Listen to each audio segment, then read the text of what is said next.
and welcome to the Blindfold Chess Podcast. This week, we are looking at not only the current women's world champion, but the now 5-time consecutive women's world champion, Zhu Wenjun.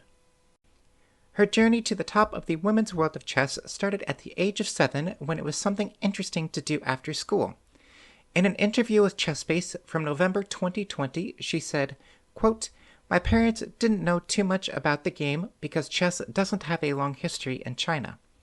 Most people got to know about chess from the 1991 Women's World Chess Championship between China's Zhi Jun defeating Georgia's Maia Chiburdanidze. That just happened to be the year that I was born." Quote, "My home in Shanghai at the time was very close to where I studied chess, so I'd play chess almost every day for a few hours. Chess was perhaps the most significant part of my childhood." Continuing the quote, "In 2004, at the age of 13, I traveled to Beijing for professional chess training at the National Chess Center there. Sometimes you're going to a tournament or an event, but the average time we trained was about 6 hours a day." End quote. That training for her paid off. When she was 13, she played in the 2004 Asian Women's Chess Championship, which featured star players like Ho Yifan and Tanya Sachdev. She ended up scoring third, which qualified her for her first Women's World Chess Championship in 2006 at the age of 15. The structure of the Women's World Championship was a 64-player knockout event where if you were the final woman standing at the end of the bracket, you were the world champion. In 2006, she was seeded 53rd out of 64. Round 1, she upset the 12th seed Monica Sacco 1.5 to half. Then upset the 21st seed Nana Dzagnidze 2.5 to half, but lost to the 13-year women's world champion Maia Chiburdanidze in round 3 by a score of 2 to 4. It was a great first showing for her first appearance. After qualifying via a zonal tournament, Wenjun came back to the Women's World Championship in 2008, this time as the 36th seed.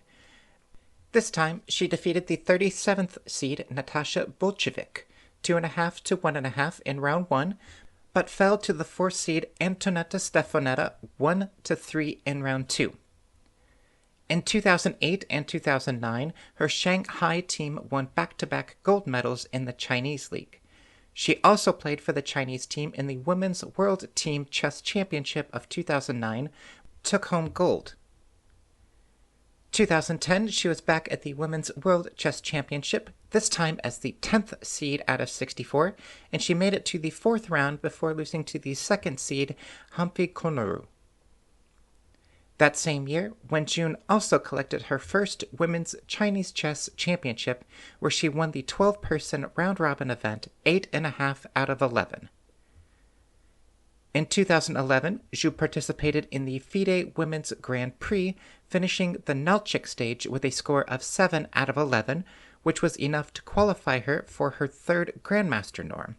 However, one of the norms was missing a signature from one of the tournament arbiters, disqualifying her for consideration of the Grandmaster title from that tournament. The next year, she was back at the Women's World Championship, this time as the 15th seed. Round 1, she beat the 50th seed.